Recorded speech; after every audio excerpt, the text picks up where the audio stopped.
Tide rises the tide falls American poet Henry Wordsworth Longfellow के द्वारा लिखा गया है। टाइड का उठना यानी कि लहरों का उठना और गिरना हमारे जीवन के उतार चढ़ाव का एक प्रतीक है। यहाँ पे टाइड का मतलब जीवन से है, जबकि राइज का मतलब जन्म और फॉल का मतलब मानव की मृत्यु से। टाइड के उठने और गिरने जीवन के चक्र को दिखाता है, जहाँ लोग इस संसार में जन्म लेते हैं, जीवन के कई फेजेज यानी कि कई चरणों से होकर गुजरते हैं और इस संसार से चले जाते हैं। कविता का शुरुआत समुद्र के किनारे से होता है। The tide rises the tide falls, यानी कि लहरें उठ रही है, गिर रही है। The twilight darkens the curlew calls, सूर्यास्त का समय है, आसमान में अंधेरा छाया हुआ है। कर्ल्यू जो कि एक बर्ड है जिसके चीख को समुद्र के किनारे सुना जा सकता है। कर्ल्यू बर्ड के पुकार यह संकेत दे रहा है कि रात अब होने ही वाली है। Along the sea sands damp and brown the traveler hastens towards the town। Third line में हमें एक ट्रैवलर का जिक्र मिलता है जो समुद्र के किनारे चल रहा है। समुद्र किनारे की जो रेत है वो अभी भी डैम्प है, वो नम है, भींगा हुआ है, और अंधेरे होने के कारण सैंड जो कि डे लाइट में यानी कि दिन के उजाले में जो गोल्डन दिख रही थी अब वो ब्राउन दिख रहा है। यात्री पास के ही किसी टाउन की ओर जल्दी से जा रहा है। The traveller hastens towards the town. इसे अगर दूसरे कॉन्टेक्स्ट में इसे समझा जाए तो ट्रैवलर कोई ओल्ड पर्सन है और समुद्र तट के अंधकार उसके जीवन के आखिरी स्टेज को दिखा रहा है, और यहाँ पे टाउन डेथ को रेफर कर रहा है, मृत्यु को। उसके तेज़ी से शहर की ओर जाने का मतलब है कि ट्रैवलर का जो अब लाइफ है वो लगभग अंतिम पड़ाव पर है।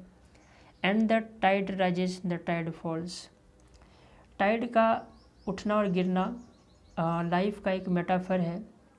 पोइट ने दोबारा इस फ्रेज को रिपीट किया है, मतलब यहाँ पे वो जन्म, मृत्यु, पुनर्जन्म जो कि अंत तक चलते रहते हैं, लेकिन मानव का जो लाइफ है वो टेम्प्रोरी है।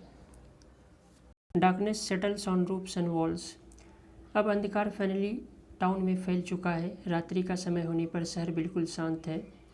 अंधेरा शहर की इमारतों और छतों पे पड़ रहा है। But the sea in the darkness calls, हालांकि रात के समय सब कुछ रुका है, सभी सोए हैं, पर यहाँ पे बताया जा रहा है कि सी जगा हुआ है, वह पुकार रहा है।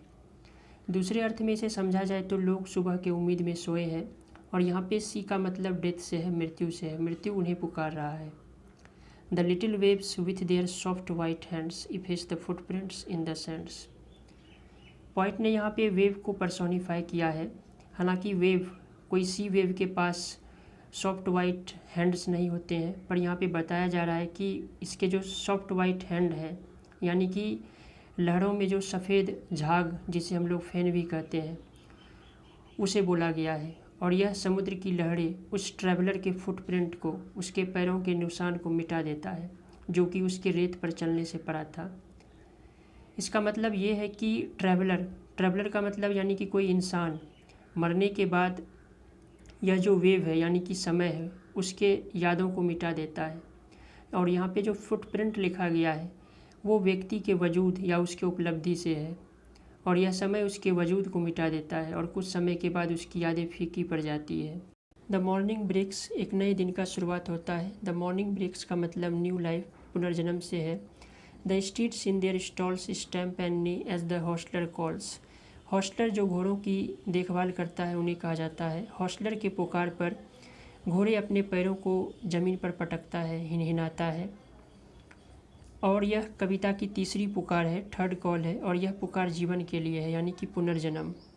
The day returns but never returns the traveller to the shore, एक नए दिन की शुरुआत हो चुकी है और फिर से पहले के भांति सब कुछ शुरू हो चुका है। But never more returns the traveller to the shore, लेकिन अंतर तो केवल यह है कि वह ट्रैवलर दोबारा वापस उस समुद्र के किनारे नहीं आएगा, क्योंकि वह मर चुका है, उसे फिर से कभी देखा नहीं जाएगा। लेकिन लाइफ पहले की तरह चलती रहेगी। यह जीवन की घोर सच्चाई है। जन्म, मृत्यु, पुनर्जन्म का यह चक्र अनंत तक चलते रहता है। अगर कहा जाए तो यह कविता कोई ट्रैवलर के बारे में नहीं, बल्कि यह नेचर और मानव जाति और उसके बीच के तालमेल के बारे में है। आई होप यह कविता आप लोगों को पसंद आई होगी।